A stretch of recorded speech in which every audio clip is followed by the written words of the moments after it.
Hello students, निश्चय IAS के current affairs programme में आपका फिर से स्वागत है। आज करंट अफेयर्स में हम बात करेंगे जोजिला टनल के बारे में। हाल ही में जोजिला टनल जो है फाइनल ब्रेक थ्रू की तरफ बढ़ा है और इसके पूर्ण रूप से शुरू हो जाने से कश्मीर और लद्दाख के बीच हर मौसम में आवागमन हो सकेगा। तो हम इस टॉपिक में ये समझेंगे कि जोजिला दर्रा का कश्मीर के जनजीवन पे क्या महत्व है, साथ ही साथ अपने लोकेशन की वजह से इसका क्या रणनीतिक महत्व है, इस पर भी हम चर्चा करेंगे। और साथ ही साथ हम समझेंगे कि इससे कौन सी जुड़ी हुई पर्यावरणीय चिंताएं उत्पन्न हुई है और उसका क्या समाधान हो सकता है, इस पे भी हम चर्चा करेंगे। तो कृपया करके शुरू से अंत तक बने रहिए इस वीडियो में। यह वीडियो जो है आपके लिए बहुत ही रुचिकर होने जा रहा है। देखिए, सबसे पहले जैसा कि मैंने बताया कि इससे रिलेटेड जो समाचार है, देखिए कश्मीर और कारगिल को जोड़ने वाली सामरिक दृष्टि से अत्यंत महत्वपूर्ण जो है जोजिला टनल को अंतिम ब्रेक थ्रू को सफलतापूर्वक हासिल कर लिया गया। यानी जब ये पूर्ण रूप से जब इसको चालू होगा तो कश्मीर घाटी, कारगिल और लद्दाख के बीच हर मौसम में आवागमन संभव हो सकेगा। अभी तक ये होता था कि बहुत सारा बर्फबारी हो जाने के बाद लद्दाख और कारगिल या फिर कश्मीर के बीच जो है सही तरीके से संपर्क नहीं हो पाता था बर्फबारी के समय, लेकिन इसके बन जाने से जो है बर्फबारी में जब रास्ता जो अवरुद्ध हो जाता है तो इस सुरंग के माध्यम से आवागमन हो सकेगा। इसका रणनीतिक महत्व भी है इसके लोकेशन को देखकर, और किसी भी परिस्थिति में जो है सेना जो है इस सुरंग के माध्यम से जल्दी से अपने रसद को, लॉजिस्टिक्स को या अन्य जो जरूरी सामान है उसको पहुंचा सकती है। तो आइए समझते हैं इसमें क्या है। देखिए, सबसे पहले जोजिला टनल के बारे में आप जान लीजिए फैक्चुअल इन्फॉर्मेशन। कभी कभी इस तरह की चीजें पूछ देता है एग्जाम में। देखिए, जोजिला टनल जो है 13.5 किलोमीटर लंबी सड़क सुरंग है जो जम्मू कश्मीर के सोनमर्ग को लद्दाख के द्रास और कारगिल क्षेत्र से जोड़ेगी। ठीक है, यह फैक्चुअल इन्फॉर्मेशन है। यह जोजिला दर्रे के नीचे बनाई जा रही है जो श्रीनगर कारगिल लेह मार्ग का सबसे चुनौतीपूर्ण हिस्सा माना जाता है। ठीक है, आप लोग जब एनसीईआरटी पढ़ोगे, ज्योग्राफी पढ़ोगे तो जोजिला दर्रे के बारे में उसमें बताया गया होगा। तो ये वहीं से मतलब इस तरीके का चीजें आती हैं, तो ये फैक्ट है, आप जानते भी होंगे। यह परियोजना NHIDLC द्वारा क्रियान्वित की जा रही है और इसका निर्माण जो है MIEL कंपनी द्वारा किया जा रहा है। ठीक है, ये फैक्चुअल इंफॉर्मेशन था। आगे हम बढ़ते हैं कि रणनीतिक रूप से ये कैसे महत्वपूर्ण है। चूंकि मैं शुरू में ही बताया कि अपने लोकेशन की वजह से ये स्ट्रेटेजिकली जो है बहुत ही इंपॉर्टेंस रखता है भारत के लिए, इंडिया के लिए। देखिए, यह परियोजना इंडिया के लिए केवल सड़क सुरंग नहीं बल्कि राष्ट्रीय सुरक्षा का महत्वपूर्ण आधार है। जब नेशनल सिक्योरिटी से जुड़ी हुई कोई चीजें हो जाती हैं तो उसका महत्वपूर्ण अपने आप बन जाता है, उसका इंपॉर्टेंस अपने आप बन जाता है। तो उसके इंपॉर्टेंस को देखते हुए हम इसके जो स्ट्रेटेजिक जो इसका महत्व है उस पर हम चर्चा कर रहे हैं। देखिए, रक्षा दृष्टिकोण से क्या महत्व है। लद्दाख जो है भारत चीन सीमा और पाकिस्तान के साथ नियंत्रण रेखा यानी लाइन ऑफ कंट्रोल और line of actual control. Line of control जो है पाकिस्तान के साथ है, line of actual control China के साथ है, आप जैसा कि जानते भी होंगे। तो ये जो है रक्षा के दृष्टिकोण से बहुत महत्वपूर्ण है क्योंकि उसके निकट है। साथ ही जो है भारी बर्फबारी के कारण जोजिला दर्रा, जैसा कि मैं शुरू में ही बनाया कि कई महीने तक बंद रहता है, जिससे सैनिकों और सैन्य उपकरण यानी सैन्य उपकरण जो है जो उससे जो जुड़ी हुई जो लॉजिस्टिक्स है वो नहीं पहुंचाया जा सकता है और प्रभावित होती थी। टनल के बनने के बाद जैसा कि मैंने बताया कि पूरे वर्ष सैन्य रसद की आपूर्ति संभव हो सकेगी, सैनिकों की त्वरित तैनाती आसान हो सकेगी। किसी भी प्रकार का संकट, चाहे युद्ध के समय या मान लीजिए कि चाइना ने किसी प्रकार का कोई एक्टिविटीज कर दिया या पाकिस्तान ने कोई एक्टिविटीज कर दिया और उस समय मौसम अवरुद्ध है, तो उस समय हम जो है किसी प्रकार की कठिनाई होने की उत्पन्न नहीं होगी। हम इसके माध्यम से त्वरित कार्रवाई कर पाएंगे, त्वरित रिस्पॉन्स दे पाएंगे।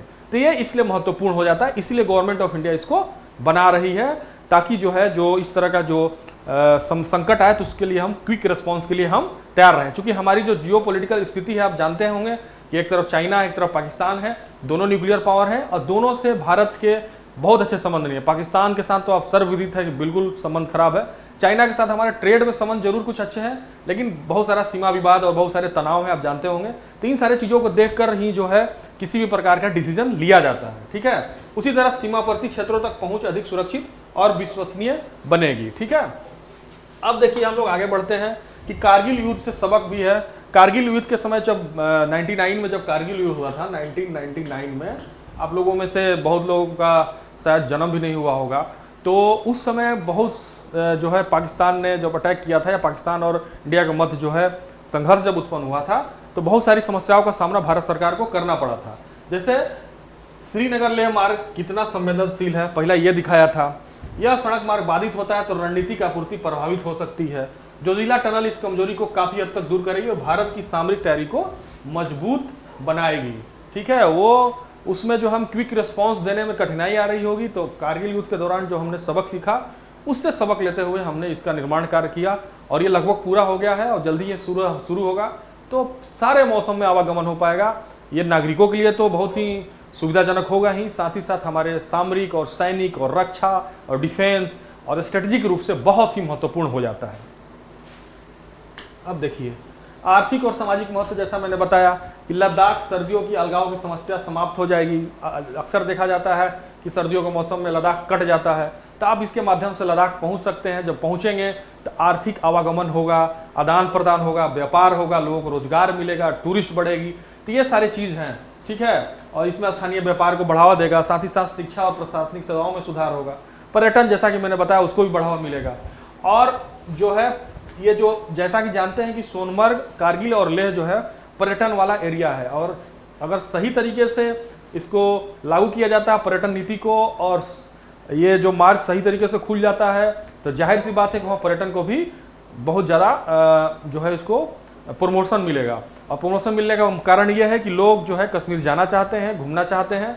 जब टूरिज्म बढ़ेगा तो लोगों को रोजगार मिलेगा, लोगों को रोजगार मिलेगा तो आर्थिक गतिविधि बढ़ेगी, गतिविधि बढ़ेगी तो कहीं ना कहीं वो हमारे जीडीपी में भी जोड़ा जाएगा, क्योंकि एक चक्र है पूरा का पूरा। अब देखिए केवल टनल ही पर्याप्त है। अब सवाल आपके मन में आना चाहिए कि क्या केवल टनल ही पर्याप्त है? क्या टनल के माध्यम से जो चुनौतियां हमारे समक्ष है उस क्षेत्र में, उन चुनौतियों का हम सामना कर सकते हैं क्या? तो इन सारे बिंदुओं पर भी चर्चा होनी चाहिए। देखिए यही एक महत्वपूर्ण विश्लेषण सामने आता है। अक्सर बड़ी और संरचना परियोजनाओं का मूल्यांकन केवल निर्माण तक सीमित किया जाता है, लेकिन वास्तविक सफलता संचालन क्षमता पर निर्भर करती है। अभी भी निम्न कार्य पूरे होने बाकी है। आधुनिक वेंटिलेशन सिस्टम, जाहिर सी बात है कि टनल सिस्टम में मॉडर्न वेंटिलेशन सिस्टम होना चाहिए, क्योंकि ये 13 किलोमीटर से अधिक लंबा है। तो उसमें जब यात्रियों का आवागमन होगा, बहुत सारे ट्रैफिक होंगे, तो उनका वेंटिलेशन जो है सही तरीके से होना चाहिए। फायर सेफ्टी इंफ्रास्ट्रक्चर जो है सही तरीके से बना होना चाहिए। ये सारी चीज़ें हैं। तो इन सारे चीज़ों की वजह से जो है आप जो है ड्रेनेज व्यवस्था होना चाहिए, अप्रोच रोड्स होना चाहिए, हिमस्खलन सुरक्षा तंत्र होना चाहिए, आपातकालीन प्रतिक्रिया प्रणाली जो है वो होनी चाहिए।